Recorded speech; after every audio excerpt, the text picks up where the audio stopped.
Hello, everybody, and welcome to another Failures Anonymous real story. And today we have Amy with us, telling us about her failures. And well, let's just dive deep into the conversation as always. Hi, Amy.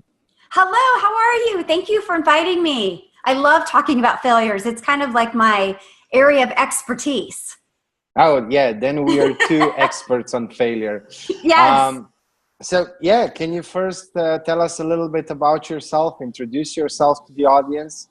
sure. I'm a mom of four kids. I live in the suburbs outside of Atlanta, Georgia. And I professionally, for 15 years, was a corporate trainer for a very large staffing company, Spherion Staffing Group. And long story short, I ended up getting remarried, and I went from having one child of my own to having, one child plus three stepchildren. So I stepped out of the workplace for a little bit, and that was a bad idea. I admire anyone that can stay home with kids all day. I can't. And so I needed a creative outlet. I started being an actor for a nonprofit. Then I started writing for them. Then I wrote a screenplay, and I was trying to get the screenplay represented by an attorney. And he said, I don't care how funny your screenplay is. You're nobody. You don't have any money. You don't know anyone. I'm not going to represent you.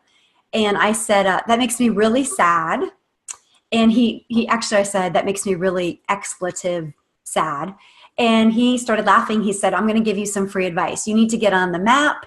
You need to write a book or a blog or something. And out of that, I wrote this funny book that I thought, my friends and family would just buy. It was called The Book of Failures. And it's been a bestseller on Amazon for 13 months. It's so weird. It's like if you look up the ebooks on any given day, like my little book is right next to Amy Poehler or David Sedaris or Trevor Noah. And so it's just been really fun. It's opened a lot of doors. But the net of the book, it is a funny memoir, and it talks about relationship fails, dating fails.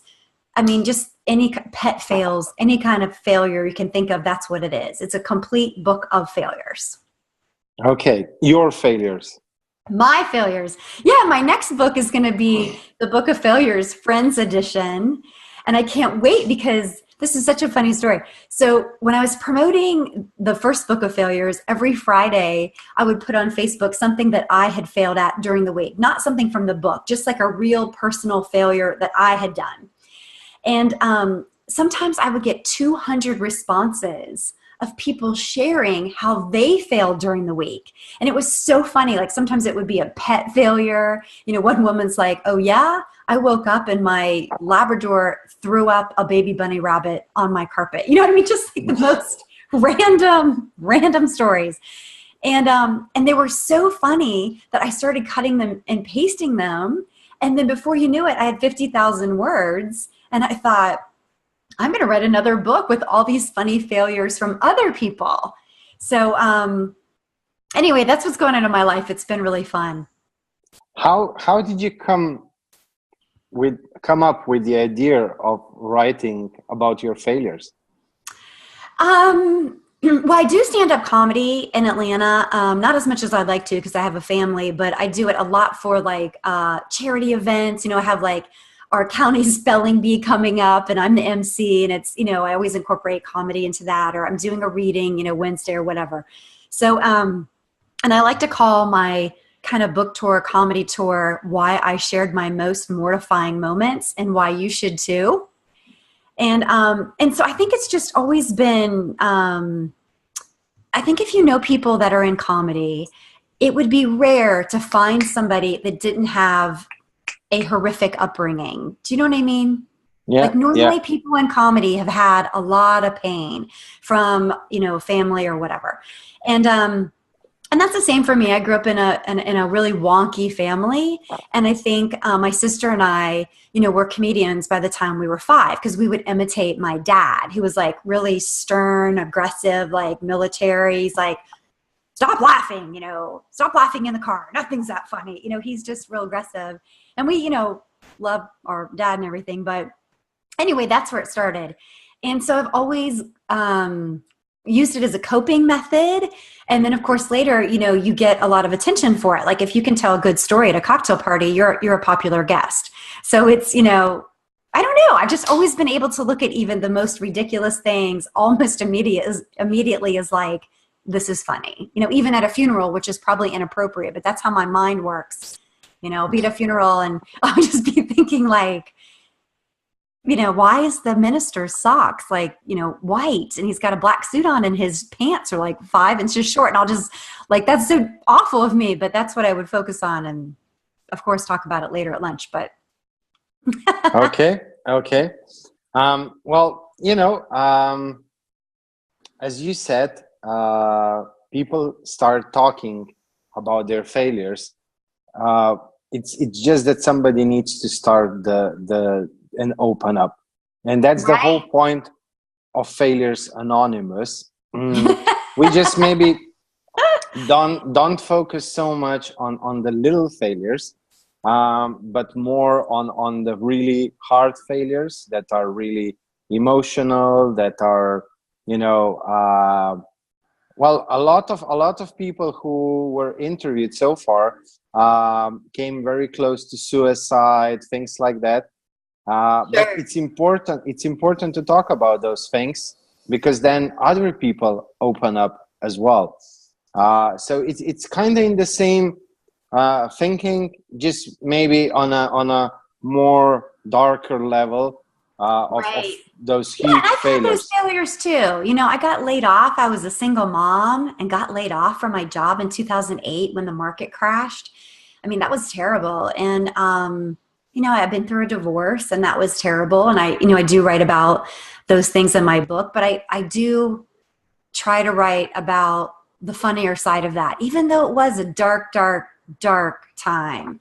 But I feel like given enough time, one, you can definitely learn from the failure, even if it's in a serious manner. You can share what you've learned from that to help somebody else. The way I share that is normally I highlight the ridiculousness of the situation. That's how. Yeah. I mean, I understand. But okay, so for my next question, let's dive into a few of those, or just even pick one if you want, whatever it feels more comfortable to you or more uncomfortable. So let's dive into a few of the really hard ones, big ones. Oh, I wasn't expecting that. Okay, so there's no way I can dive into this in a way that I can't put a funny spin on it, because that's who I am. But like, when my husband and I were ex-husband, I fell in love with him. We were together for 13 years. And he really ended up being a best friend. I'm kind of married my best friend, which people always say you should marry your best friend. But my best friends are the people that you tell about, like if you have severe stomach issues, you know what I mean? Or you have, embarrassing things going on. Like those are things that I tell my best friend. Well, those are things you probably shouldn't tell somebody that you're having sex with. Like, you know what I mean? Really, if you're having bouts of, irritable bowel syndrome, your husband, the person you're having sex with, probably doesn't want to hear that. And so, and that's my fault. Lesson learned. I told him everything. And anyway, there's many reasons why that the marriage dissipated. But I think one of the main reasons was we really were just friends. That's what we were. We were friends for 5 years, and then we got married. And, it was a horrific time, and we had a daughter, and then you have to, for the rest of your life, you're seeing your child, only every other weekend, and you're sharing the holidays. And it's a terrible thing. I was listening to a podcast this morning. I was walking my dogs, and it was about the analogy was like, it's actually a biblical analogy, to be honest with you. And I can't remember who was the person, but it was like literally this guy was camping out by, water source, like a brook. And then literally the brook ran dry. And the point of that is the brook will run dry in jobs and relationships and all kinds of things, your health. You're going to run up to all different kinds of things. And sometimes it's, if you believe in God, it's God. If you believe in the universe, whatever, but it's like you have to move, right? The brook has run dry, so now you have to move because that's no longer a source for you. And when some people can get really hung up on that, and you've probably met people that they're still hung up on stuff that happened when they were children, their parents got divorced or something happened, or they had a step parent they didn't like or whatever. But the truth is, like, you're trying to learn something. Something's going to come out of that. You have to move, you have to grow, you're too comfortable. And I don't know, that's just the way I see things. So everything that ends, yes, it's terrible when it ends at the time, but that doesn't necessarily mean there's not something new for you out there. Yeah, exactly. But if we go to that time when everything was going on, when the divorce was happening, when you guys decided, like, was it a mutual decision, or how did that Very much happen? so. It was a slow burn. You know, some divorces are like so violent and like, you know, and it's done. This was a slow, 8-year marriage, 13-year relationship that just slowed to a halt. And so the good thing about that, I would say, the bad thing, it was years of like misery, and we didn't like each other, and you were just trying to stay in it because we had a daughter and everything. But the good thing about that is I think both of us walked away with, we really did everything possible to keep it together, and it just wasn't possible to keep it together. And part of it was, and it takes two to tango, so I'm not saying I didn't handle some things poorly, but my husband had quit his job and started a business. And when the market crashed, not in 2008, like maybe 2005, I can't remember, like previous, and everything unraveled, it's like he couldn't handle failure. He'd really never had any failure in his life. And he felt so bad, even though I was working and I could pay, you know, our mortgage and everything. He felt so bad about himself that it was almost like he couldn't be around me anymore. I don't know how to describe it, but like, it's almost like something died in him over this financial failure.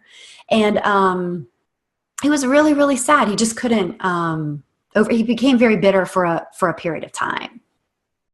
So it was awful. Maybe I can understand him, because that was the main reason I think I divorced with my ex-wife, and all those financial problems happened to me. So I was on the same side as your husband. And you feel so bad. You feel like, oh my gosh, I'm not living up to my expectations or whatever.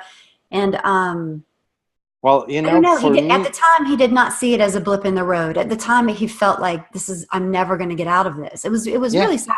Yeah. I felt the same. And to me, the thinking why I decided that we should divorce was, she will be better off without me. Right. I was actually viewing it as, you know, like, yes, she will suffer for a little bit, but then on the long run, she can get her life together, because I lost all my dreams and my hopes and everything. I didn't believe that life will get any better. I mean, I came very close to suicide, so I was not even sure I'm going to be alive next day. So I was actually in my head making her a favor so that she can move on as quick as possible and just get on with her life. And I don't think that's a uncommon thing. I think that is a lot of that happens in divorce. And I think a lot of that happens with teenagers nowadays. Like, they feel like they let their parents down so much that they can't come home, and they don't, and suicide is so apparent and so prevalent now that it's so sad that that's like a go-to, or that seems like an option, you know. And we had a tragedy in our community a couple years ago with a young boy taking his life. And that was horrible. The only good thing that came out of it is, I think, an entire community for weeks and months were talking about suicide around their dinner tables.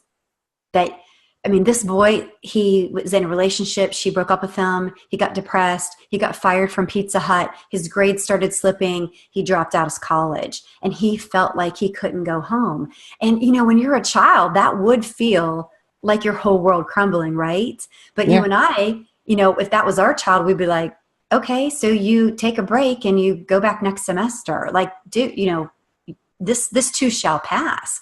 But Yeah. at the time, he felt like that was it. And so there were a lot of conversations going on in our community, like, you can come home. Dropping out of college is not the end of the world. Having a girl break up with you and your heart's broken and you need a moment of pause is not uncommon. So I don't Nice. know.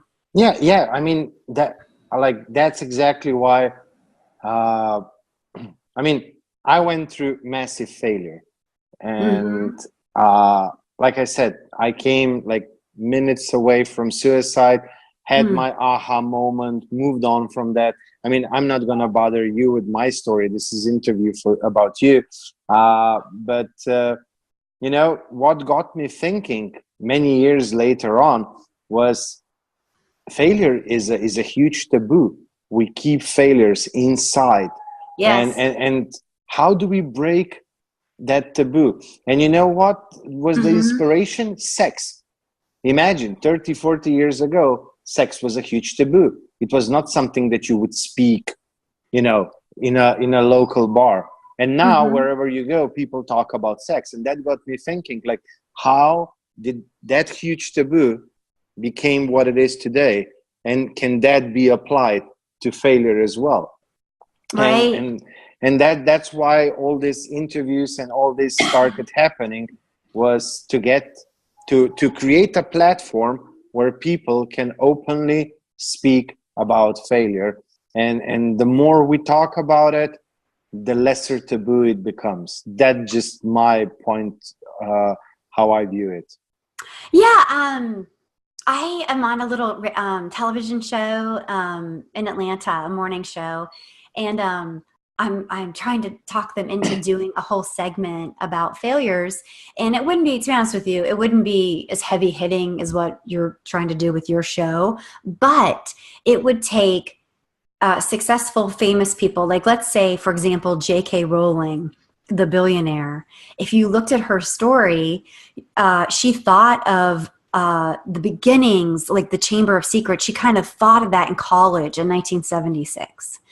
And you know, then it's like, oh, and then she became a billionaire. No, she didn't even start to write the story until 1990. Oh, and then she became a billionaire. No, she got rejected by a dozen producers. Oh, then she was successful. No, then it took 7 years to sell the original Harry Potter. It sold for 100,000, which is a lot for a first-time author, but I mean, it took almost a decade, right?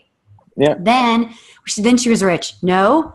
Then, you know, years later, Warner Brothers finally bought the rights and started making, you know, all 8 movies, or maybe it even up as 9. I can't remember, because remember they split up the last book. But like, there was a time in her life that she had gotten married, gotten divorced, and she was on public assistance writing that book in the public library. I mean, she had suicidal moments. And so to take something like that, if you really research almost any successful person, there were some really dark moments that right before they thought, I'm going to give up, that some of the light started coming through.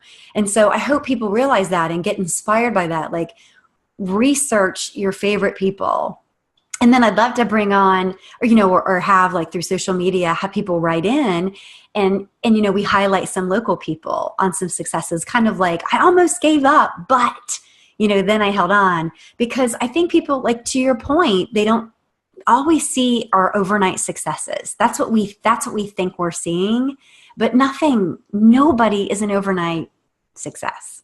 I mean, Yeah. maybe if you have parents in the business, you know, maybe you're an actress and your parents are in the business, then you get, you know, a big break. But most people struggled for a very long time before having any success. Yeah, exactly. Mm-hmm. But if we return back to your story, Okay. so that was kind of long breaking up, and it ended up in divorce. Yes. Can you take us a little bit into what was happening with your emotions, with your self-talk? You know, like, can you perhaps take us into those darker times, into darker moments? I'm sure there were a few at least. I think the darkness was before then. I mean, really, by the time we got divorced, it was like, thank God. But I think a really sad moment is we got divorced, and we were taking we met at the elementary school because my daughter was going to kindergarten. And so, and we do get along well enough that if she has a recital, we're not, there's, we don't fight or anything. We don't want to hang out with each other, but we don't, fight.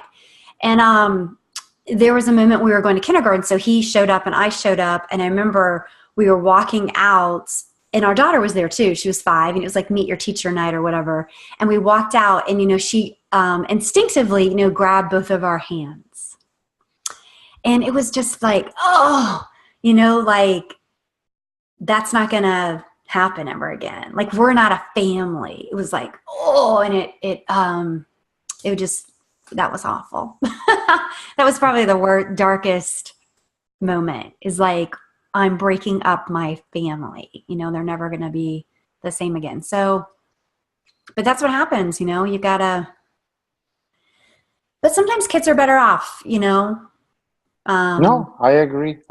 Yeah. If it's not a good environment, it's better to split up than to continue, especially if that turns them into fighting and even more negativity.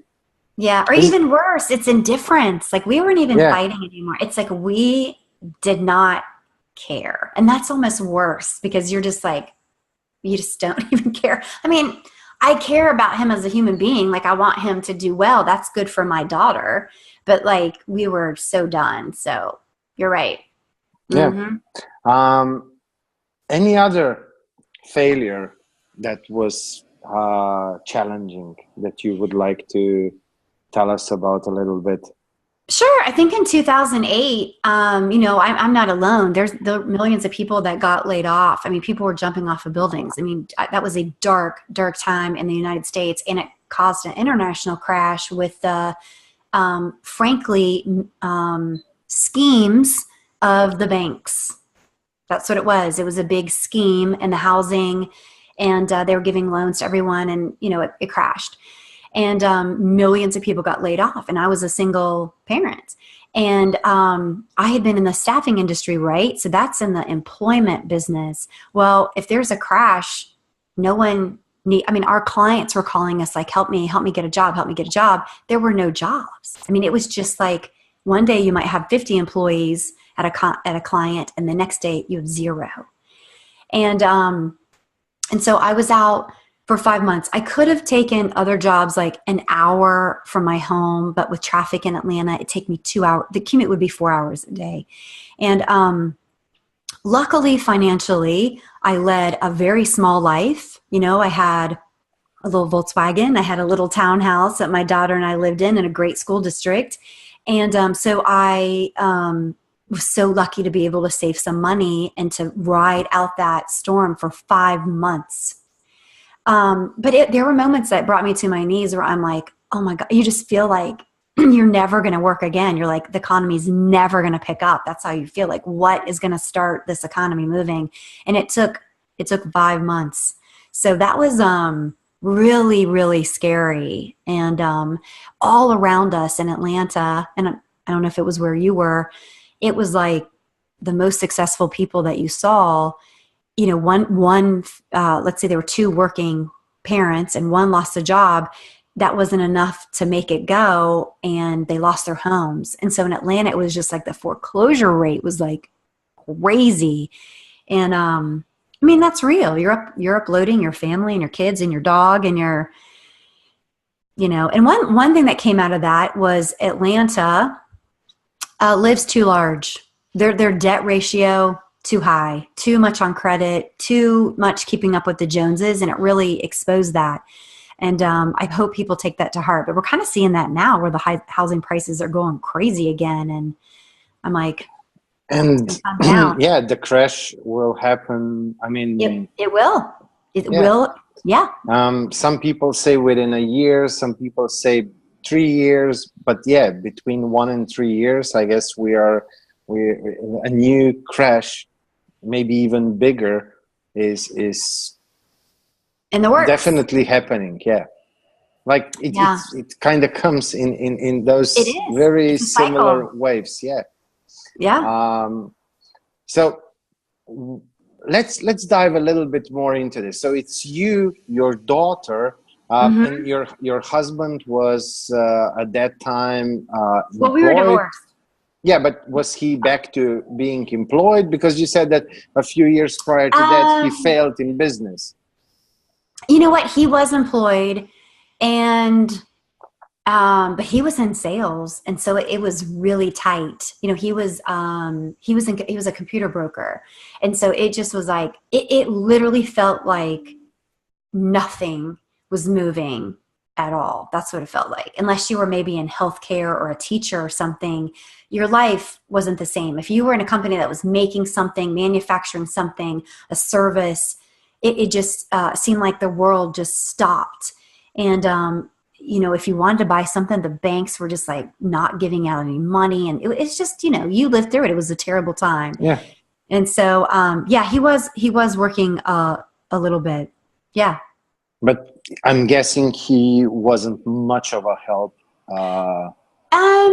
I mean, he probably did what he could, but yeah. Luckily, I didn't have to depend on that, and I came from a divorced family where I saw my mother suffer immensely from not having an education. She went back to college when she was in her 30s, and she had to work several jobs to. When she divorced my dad, she had to work several jobs to make ends meet because she was very proud and didn't want to take any, you know, child support or alimony or anything, which my sister kind of suffered. My sister lived with her. But, you know, that was very proud. I was very proud of my mother for doing that.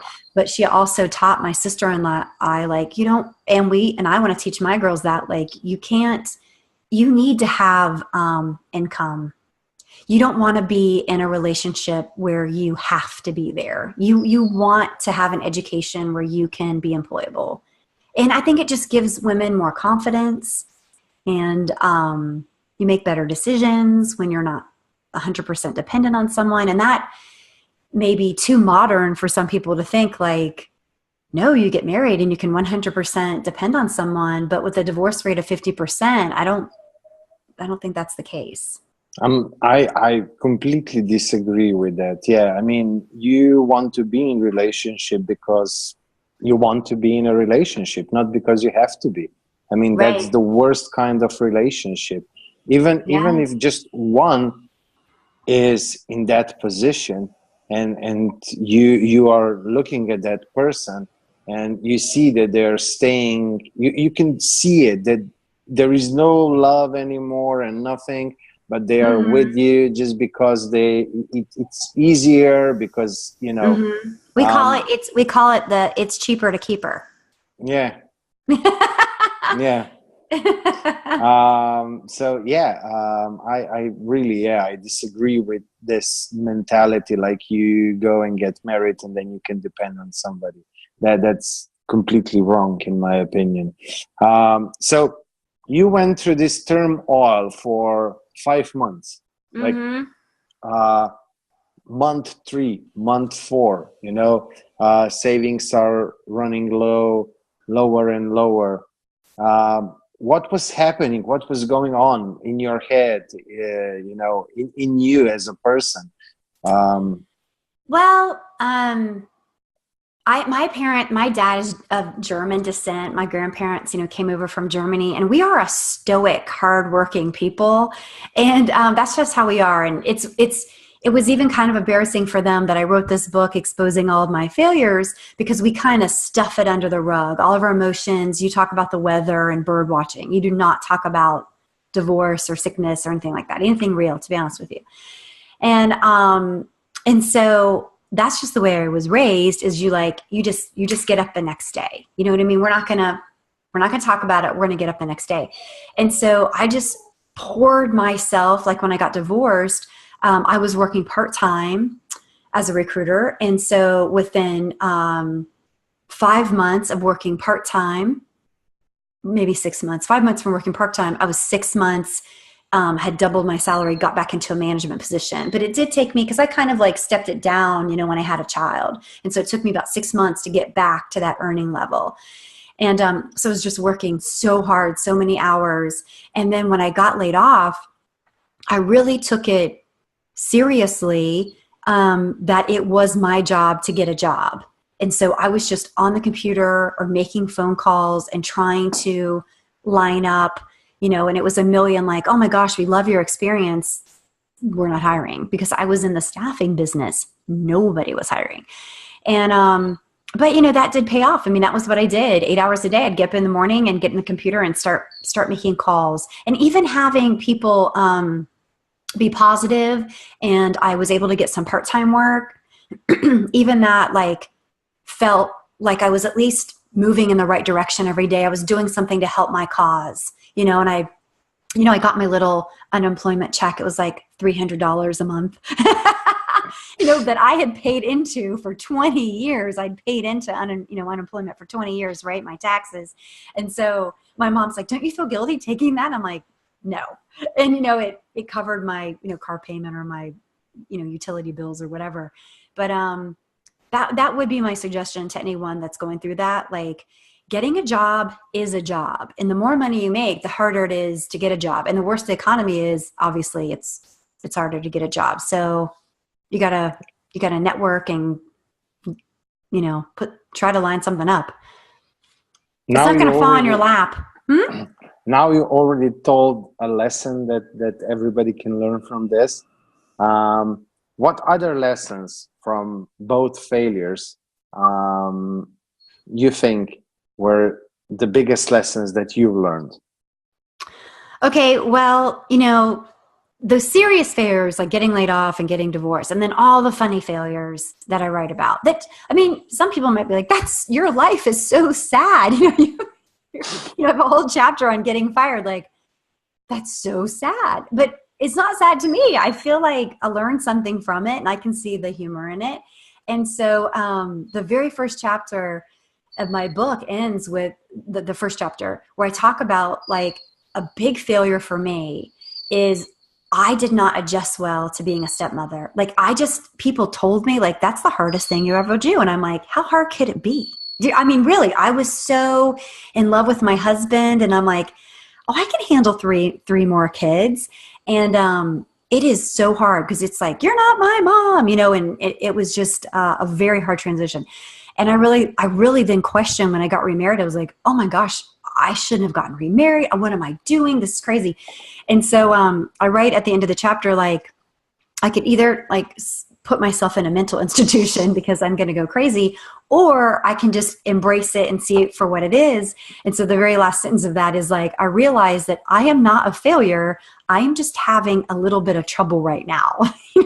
Like, okay. That's my motto. And at the end of the book, I close with that, like, remember, you are not a failure. You are just having a little bit of trouble right now. And sometimes it's a lot of trouble, but you know, you can get through it. You just take it hour by hour if you need to, and day by day, and try to surround yourself with people that lift you up. Yeah, that's very important. Yeah, having the supportive environment around you. Right. And even not just people, but also create everything like a supportive environment. Yeah. So how did the bounce back look like? You know, like, okay, you got divorced, and then, you know, did you meet your new husband right away? Was it later on? Nope. I bounced right into a terrible relationship. I didn't date anyone for a year, and finally, my girlfriends are like, "You have to go on a date," you know, and I'm like, "I don't want to." Like, you have to. And I ended up meeting like this really fun guy, super fun guy, but I was more serious about the relationship than he was. He was more interested in playing golf. Like, he would rather have golf than have sex. Like, he would rather have golf than do anything in the world. And literally. And that was so hard for me. And I kept trying to like put the square peg into the round hole, where, I'd ask my girlfriends, like, is this normal? Is this normal? And they kept saying, it's not normal. Like, you're looking for a sign, and the sign is he's not going to change. He's a nice guy. He's a fun guy, but he's not going to change. So you're going to have to, break up with them. And so finally I did. And I was kind of like, it's not you. Like, that's fine if you're addicted to golf, but you're going to have to find somebody that's okay with that, because I'm not just going to be by myself on Thursday, Friday, Saturday, Sunday because you want to golf. Like, I just want someone who, if their preference would be like, I would be a priority. And I think I was kind of like, I think I can get that. You know what I mean? Like, I don't think that's an unusual request, that if you are in love with someone, like, I would make them the priority. And so I wanted him to make me the priority, and I was never going to be the priority. And so it wasn't like this bitter fight. It was kind of like, I'm going to set you free because I'm trying to contain you in a way that makes you unhappy. You are happiest. You need to like marry a professional golfer or something. So, but that was really painful because I really, really liked him. And so that was like, I just got divorced. And then I go into this relationship, and we dated for over, almost 2 years. And then we broke up. It was like, and then later I figured out that it was pointing out to me that I do not have a good picker for men. My picker is bad. And Okay. so, yeah. And ladies, if your picker is bad, take heart. You're not the only one. A lot of us have bad pickers. And so then I only met people that I was introduced to. If someone said, I want to introduce you to someone, because if I was out, I would pick the worst guy, not like a dishonest person or not a loser. I would pick a highly successful narcissist. That's who I'm attracted to. Yeah. And, but I keep trying to, win them over. So, anyway, so eventually I was introduced to my husband, who, if I would have met like someplace, I wouldn't have liked him. He was like too nice. I wouldn't have been attracted to him, but he had this great, referral. He had this great referral from someone that I liked and respected. I was like, okay, I'll go out with him. And then he ended up being such a good person, and that, that's worked out better. So I've got to, ladies, if your picker's bad, you got to outsource that, because you'll just keep doing the same mistakes. Or I did. Maybe I need to outsource that as well. I'm such a bad picker as well. Yes, that's my suggestion, and then you have an open mind, because I will tell you, you will not, if someone picks them for you, because they know what's good for you almost better than you do, right?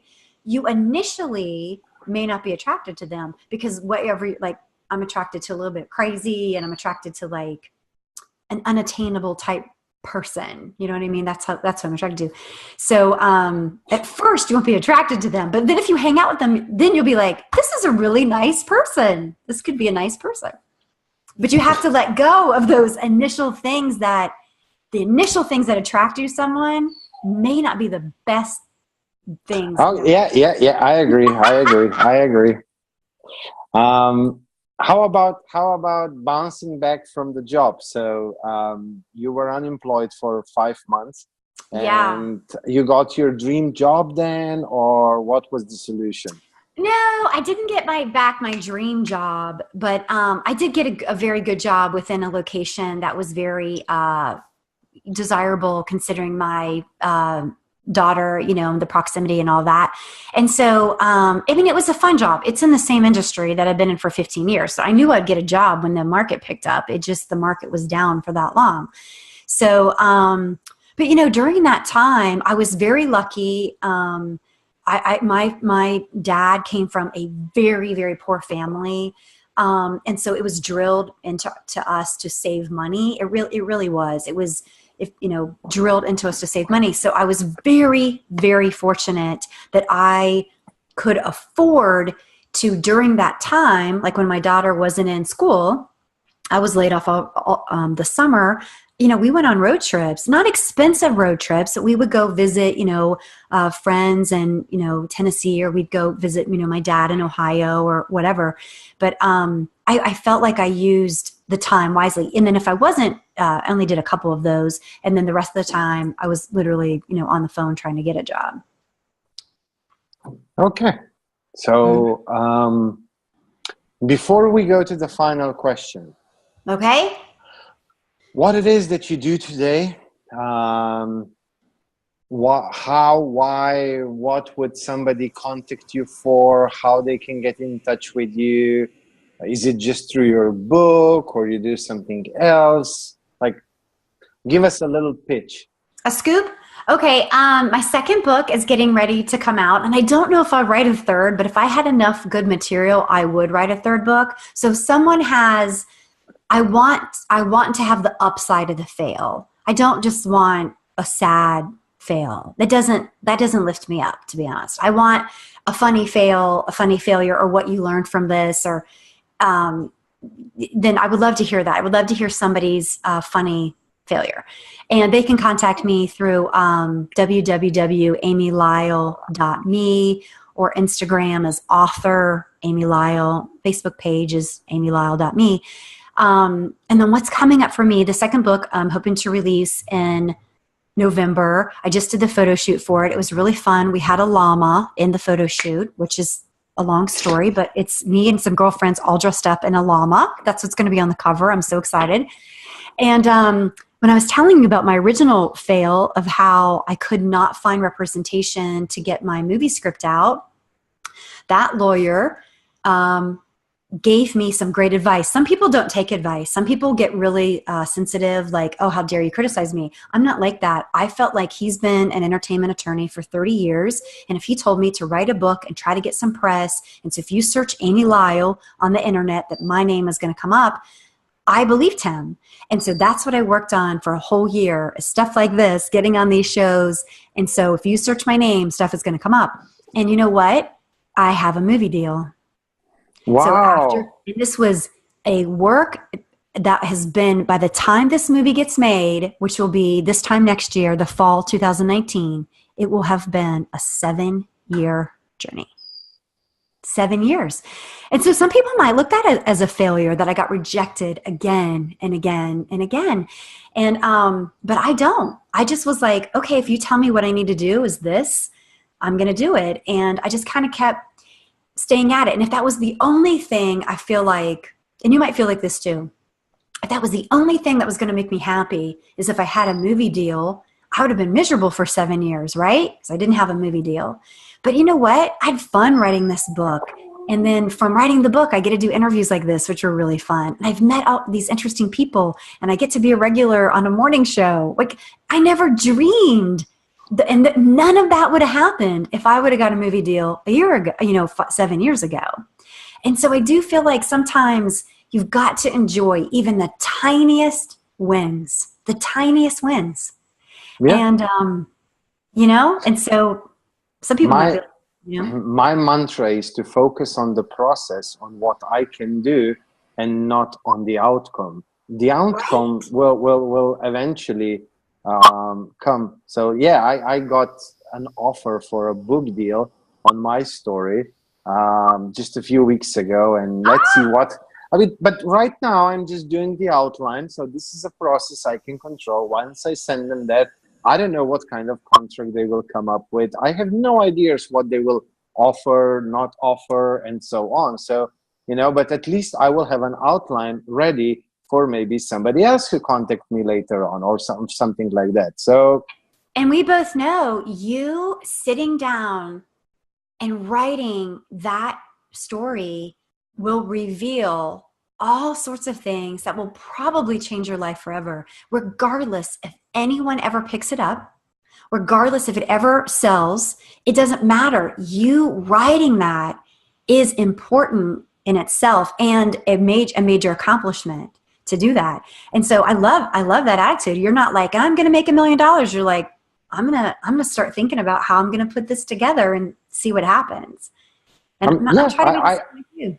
Yeah, I can't control the outcome, Right. I can control the process, the Right. things that are dependent on me. So I'm going to do my things, and like what must happen will happen. If Right. And it's I do meant, think, and I think you agree with me on this. If you are doing something in the arts, which you and I are both in the arts, you know, I'm a writer, a filmmaker, you're doing a podcast. So you're putting yourself out into the public eye. And so when you do that, you will eventually come up against a lot of criticism. People just don't like your style. People don't like your words. You hit them on the wrong day and they will lash out at you. And at first I was like, oh my gosh, how could you lash out at me when I'm just trying to lift people up and tell them these funny stories or whatever? But then now I'm like, one, people have the right to say their opinion on whatever they want to. I personally would never tear another person down, but if that's what they want to do, then do it. But I really, I kind of feel sorry for them, you know, that they're so sad that gives them joy to sit and type out a nasty review or a nasty email to me or to you or to whoever's doing something. You know, we're putting ourselves out there. We're taking the risk. They're doing nothing, but they want to criticize what we're doing. And I kind of let go of it because my intention and your intention is to lift others up. That's it. Like our hearts are in the right place. That's all we want to do is lift Amy. Yeah. Amy, there is this one saying in Europe, like, if you want to be loved by everybody, then you need to sell ice cream. And you need to have, you know, like the vegan option and so on as well, and the gluten-free and I don't know what. Yes. And then you will be loved by really everybody. Everything else that you do in life, you know, like you just, like, me, I look at things in a way, so I have my own set of values and morals and core beliefs and so on. And as long as I'm living my life according to that, Right. yeah, but I'm always open to listen to others' opinion. I like criticism when it's, you know, like when they explain why they think something like that. Sure. And If I'm it's always, constructive, yeah, sure. I'm I am always too. open to that.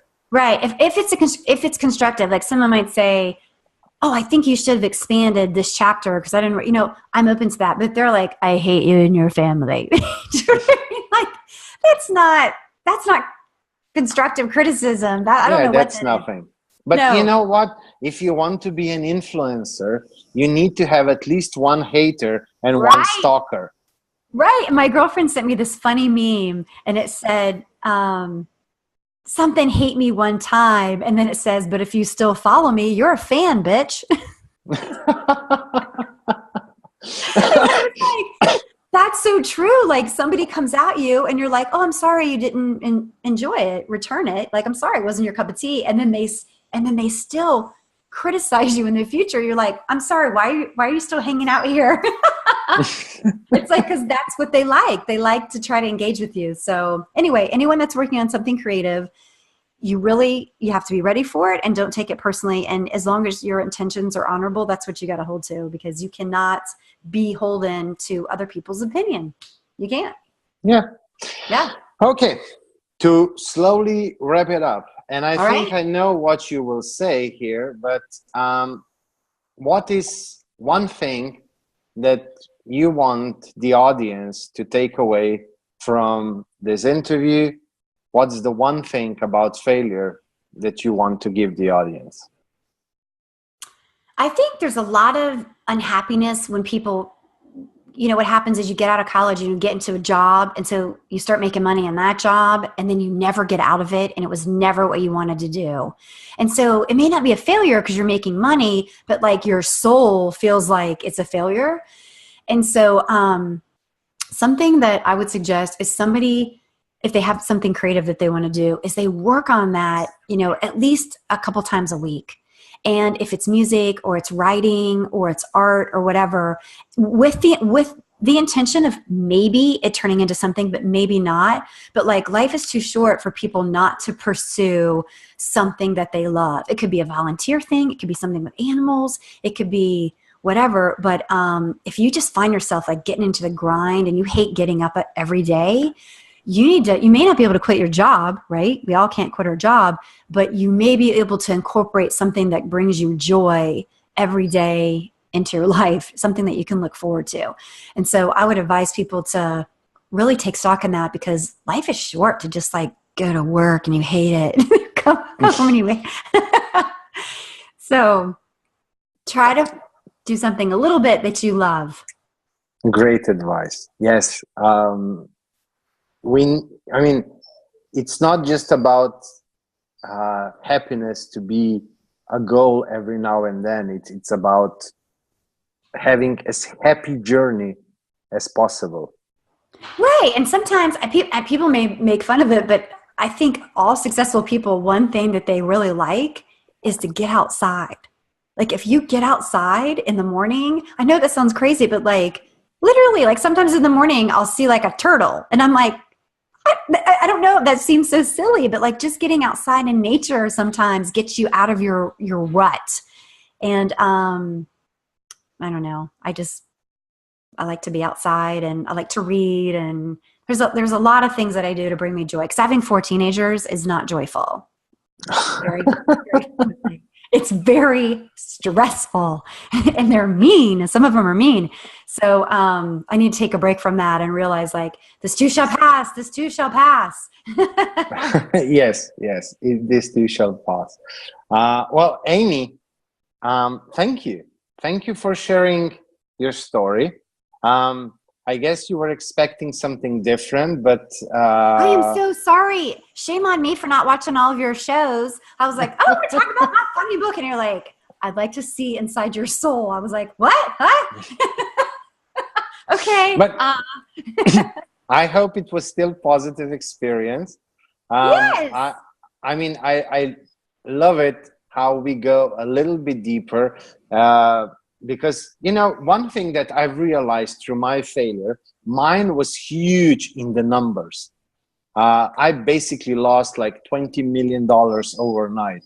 Wow. But when I talk about my story, I see that people who lost just maybe a fraction of what I lost, they still have the same emotions. That's why, you know, like maybe not everybody had your story. Maybe it was bigger, maybe it was smaller, but you know, a lot of the times emotions are the same. The negative self-talk is the same. That's why I try to drill into that so much, so that people can maybe not recognize themselves in your exact failures. Some will, but some won't. But more for them to recognize themselves into the emotions, the negative self-talk and all that, and then see, okay, now that's how you go out of that. That's how you bounce back. She did it. I can do it as well. That's kind of the idea behind it. I hope so. I hope if one person, which I've been so lucky because more than one person, but like the first review I got where someone said, I feel like I read your book and I feel like I suck less. You know what I mean? I feel like I'm more normal. I feel like my marriage is normal. I feel like my kids are normal. Like, I feel like, you know, do you have a camera in my house? And it's like, we're so used to all this like happy, everybody's on the beach, family stuff, filtered images, and everybody on social media, that is normally somebody at their best self on their best day. And it's not real. That's real for them for that very moment. But then they get in the car and their kids start fighting, you know? And so I think that stuff like this, it's like the world is very broken. There's lots of pain. There's lots of magical and wonderful things too. But the truth is most of us have had a lot of setbacks. And it's like, I love that your show is the message of like, take a deep breath and surround yourself with some people that can lift you up, and let's get a plan together how we can turn this around and get out of it. Because it's not the end of the world. It's not. You may feel like that at the time, but it's not. Yeah, exactly. So again, and we want you here. We want people here. We don't want like Anthony Bourdain, you know, just passing, and Kate Spade. It's like they were just such a part of our home. You know, we saw them all the time, and I watched their, you know, show and bought her products, and it was like, it's so devastating, even to my children, because they watched Anthony Bourdain for so long, and it was so sad. And I felt like he was such an authentic person, and you know, on a show. And so I was so surprised, a little less surprised with Kate Spade, because I felt like she kind of wanted to present that perfect self all the time. But Anthony Bourdain, I thought he was just be like smoking a cigarette, drinking, being like, I'm having a shitty day. But you know, it's so sad that and we all have those days, and we want you here. We want you to stay with us. Agree.